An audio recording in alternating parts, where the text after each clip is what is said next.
know you've had an exciting day.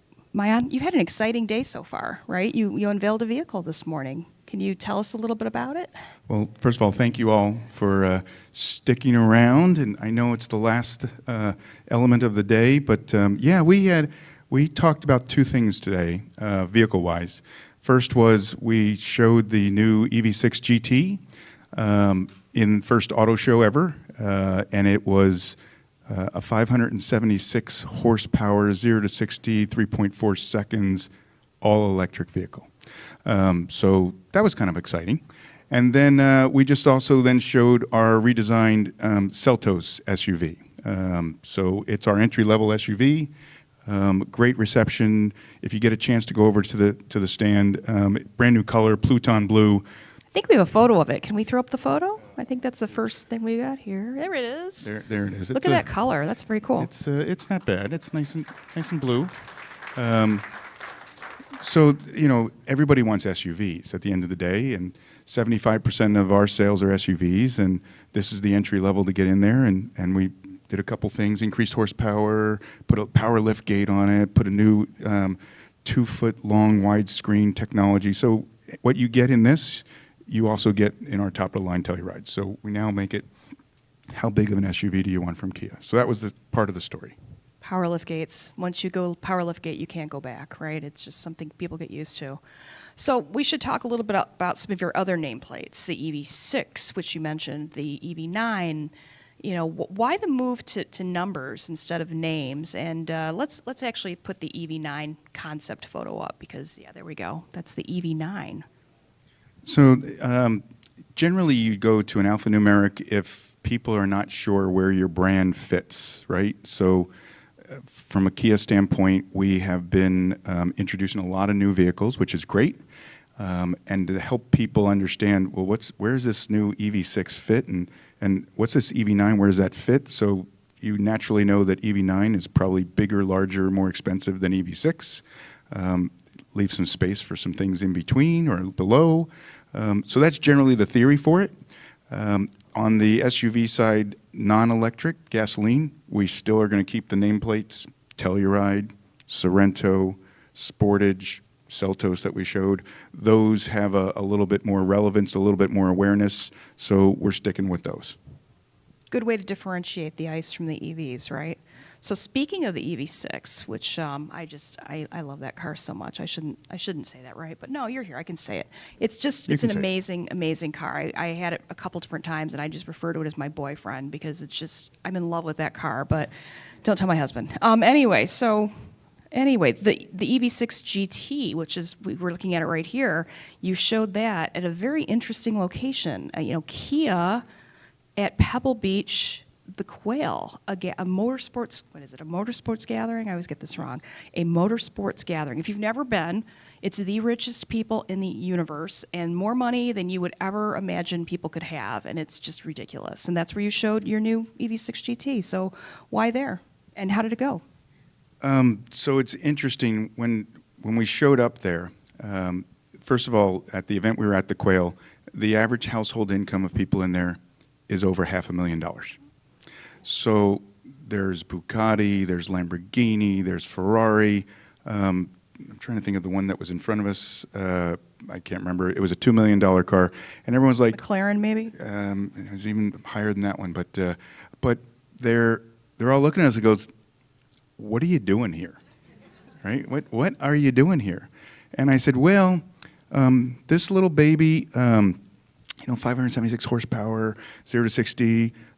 We did a drag race, quarter mile, with 7 exotics that are all out here, and we beat them all, with the exception of the McLaren by 1/10 of a second. And they look and go, "Okay, I guess you could stay." And I said, "Well, the other thing is you probably could buy 4 of these for the price that you can buy 1 of those. So I'm not sure you're ready to add that to your stable." So after answering that question, again, people that have a lot of money, they want what they want. So we had one gentleman walk up and say, "Great, I'll take that one." And we're like, "Well, you can't have it." No, it's okay. I'll just, how much? I said, "Well, it's a prototype. You really can't have it." It was like, "What? I'll pay over." I'll pay over sticker. It's like, it's just, So again, it's a lot of car sales happen there. I've heard some of the other brands literally sell their entire allocation during the year.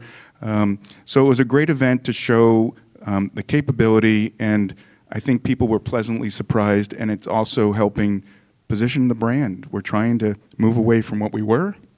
We're not America's best value. We're a good value, but we're a brand that has great styling. We're electrified. That's what that was supposed to do. And rich people need, cars to drive to the grocery store. They're not going to take their $2 million. Well, maybe they will take their $2 million. They don't go to the grocery store. Who am I talking? These people have people to go to the grocery store. So it's got the disappearing door handles, right? I just adore those. Yes, it does. Very aerodynamic. Yeah, and you walk up to it with a key in your pocket, and they pop out. It's like they're saying hello to you, like, hello, drive me. So how do you plan to reach a more general audience with this vehicle? And who is it targeted at? Me, right? Definitely me. And you recently released a cool spot with the race car driver, Chris Martin, who is deaf. Do you want to take a look at that before we... Yeah, okay, let's watch that.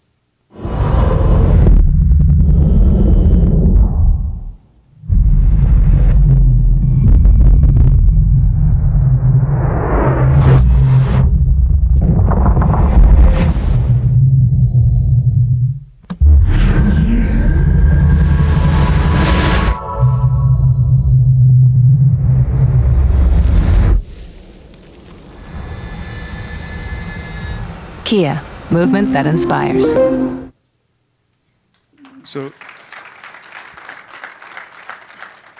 So when you get this opportunity, so EV6 had already been out in the marketplace, and I'm sure we'll talk a little bit more about that in a second.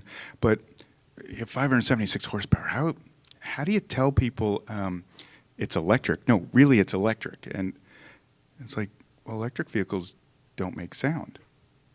So that's where we started thinking about, like, what can we do that will be engaging? And then at the same time, you might have noticed one time going around, this car does have a button that you can push and put it in drift mode, which he was doing around the track. So, like, let's get somebody that actually knows what they're doing. And the idea was, let's get somebody that sound doesn't matter to them. So a lot of people get in an electric vehicle, and they're like, wait a second, I don't hear the engine revving, I don't know how fast I'm going, what's going on? And the next thing you know, Tanya, you're doing 90 miles an hour. Oh, don't tell them. That's the thing about EVs is you feel it, and it's just a different, if you've never driven an EV and going fast in an EV, you really do feel it in a different way than going fast in an ICE vehicle. So, and I have done a little of both, so. So this just started breaking about a week ago. And a lot of people also say, well, you're not going to sell a lot of them. Why would you advertise this on television or anywhere?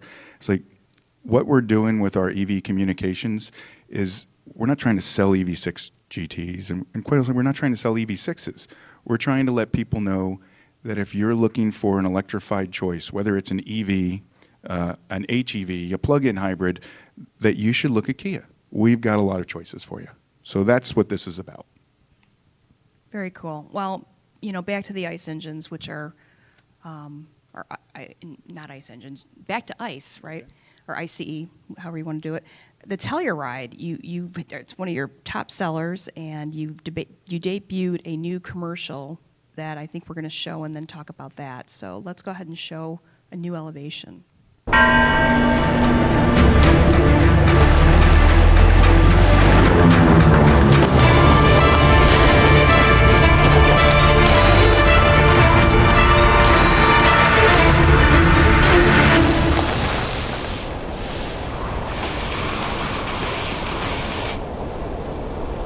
I think we went too high. Kia, movement that inspires. So before you talk, I just have to say that was actually filmed in Telluride. So where better to film a Telluride commercial in Telluride? And those vehicles actually got up there on their own. It's not like they were towed. So you're getting a very capable vehicle, right? Well, first of all, you should know because you were there. Yeah, I was there. And I actually touched God. I mean, that's how high up we were. It was crazy. So the whole thing about Telluride, obviously it's a great vehicle. It's very hot. We can't make enough of them. So when we come out with the next iteration, which was the 2023 that went on sale in September, we added a new X Pro line. X Pro, capable off-road tires, higher ground clearance, more towing capacity. It's like, what do you say? I mean, you just kind of want to get out of the way of the vehicle and just let people see it. But at the same time, believe it or not, from our standpoint, as much as we know it's very hot, we only have 40% awareness of Telluride. So we need to let people know still it's a capable SUV, it's got a great interior, it can get you where you're going to go, and it can get you where you never thought you could go. So that's the idea of this commercial. Very authentic, right? So here's the next one. Wait, before you. So Niro SUV. We sell the Niro in 3 powertrains, a hybrid, a plug-in EV, a plug-in hybrid, and an EV, full EV. And the reason we do that, and we're the only brand, by the way, that offers all 3 powertrains on one vehicle. The reason we do that is people are still discovering whether they want to be in the electrified space or not. So this lets you decide how much you want to be in. You want to have a gas engine, still get the hybrid. You want to have a gas engine, but at the same time, understand what this plugging, charging thing is, get the plug-in hybrid. Or if you want to go full EV, go full EV. So we put one spot out there that's been running, that was for the hybrid, for sapling. And we're about to put the EVs into the dealerships this month. And this is the spot that we would use for that, talking about a unique feature that it has.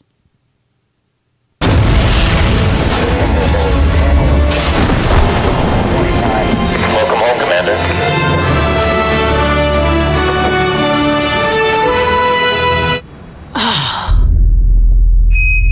The most advanced vehicles are the ones that prepare you for everything.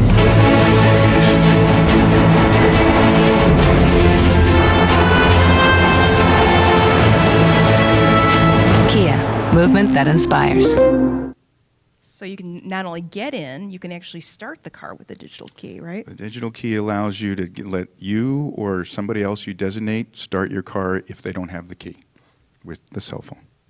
Who's ever lost their keys? Nobody, right? So that's a pretty cool way to show that feature, right?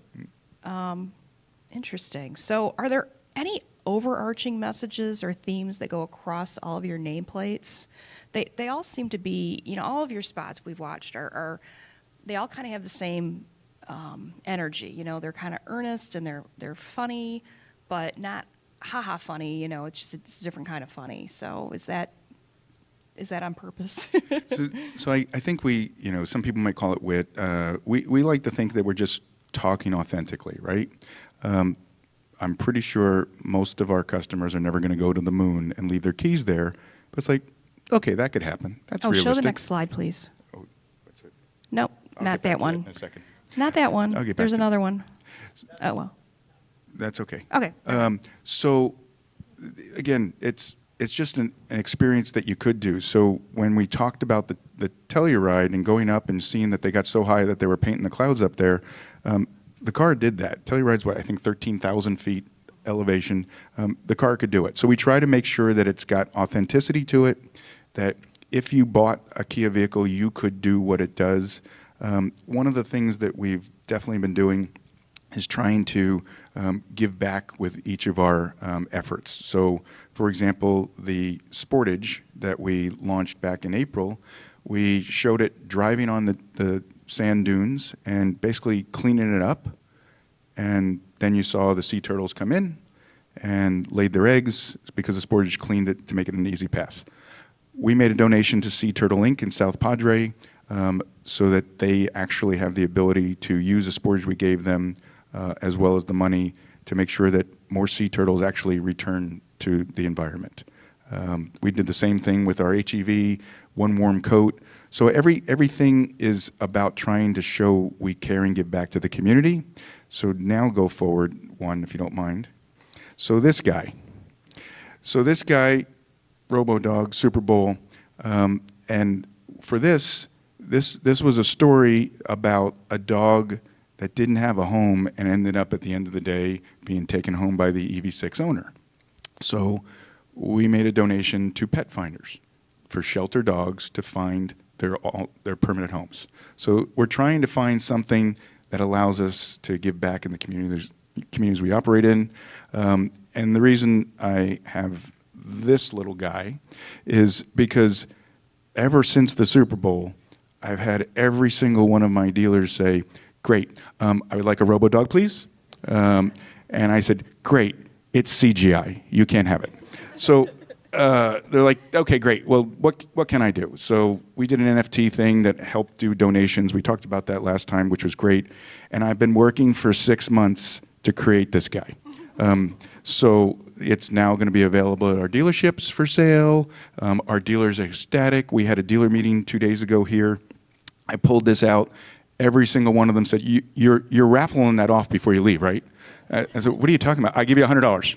I was like, I'm sorry, what? No, I give you $200. I mean, they were literally raffling in front of me, and I wasn't even moderating this thing. So you can see they didn't get it, because I wanted to show you all. But it's just another connection point. I think that actually shows how we do connect with our audience, that they want to be a part of it more than just the vehicle. And right before the holidays, so perfect timing, right? Good timing for that. Well, you made such a big splash with the Super Bowl last year. Are you going to be back this year? How about we start with a simple yes, and I leave it at that. Wow. Okay, cool. I'll take that. That's very cool.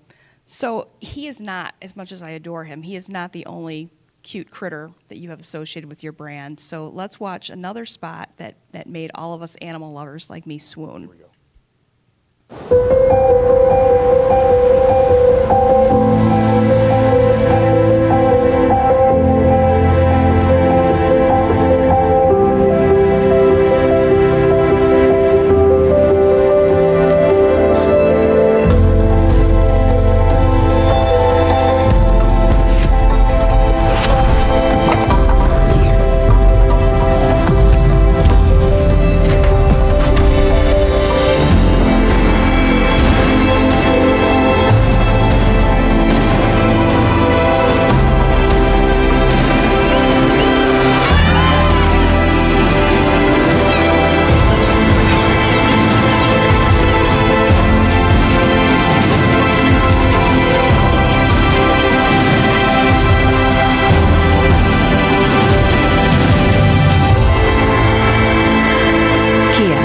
Movement that inspires. It's pretty good. I like it. The people at Sea Turtle Inc., they obviously are very appreciative of us doing that.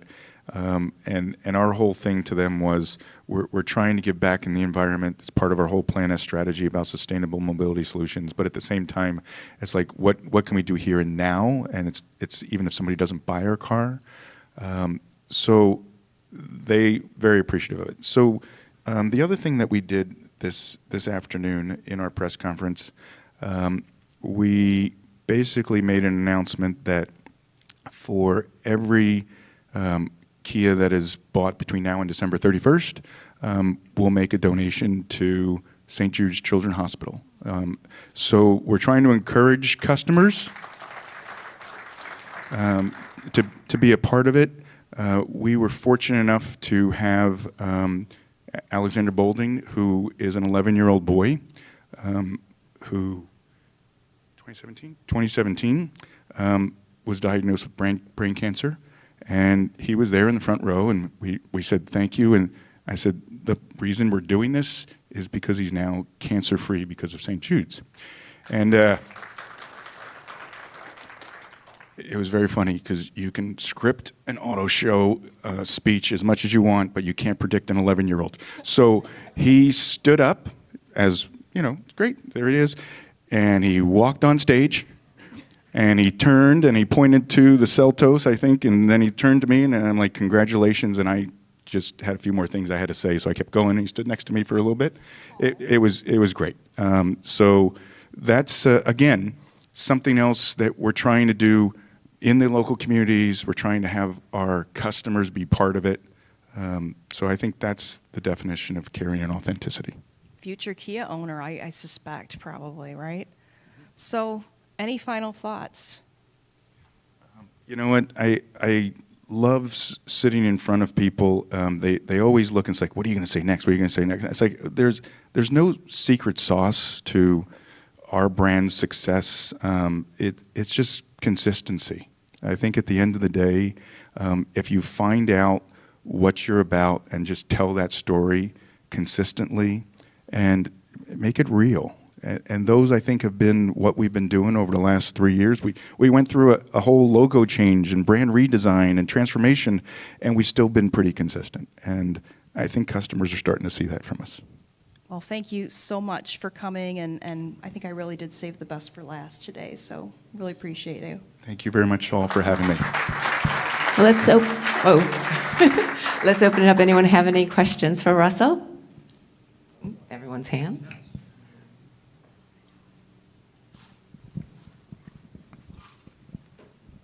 Hi, I'm Nancy Kim from Gamut. I just had a question with everything going on, with the economy and kind of the potential impending recession and things like that. What's your personal perspective on how a brand should respond? Or, is it leaning more into the community outreach? Is it tightening your belt? Like, what's your general perspective on that?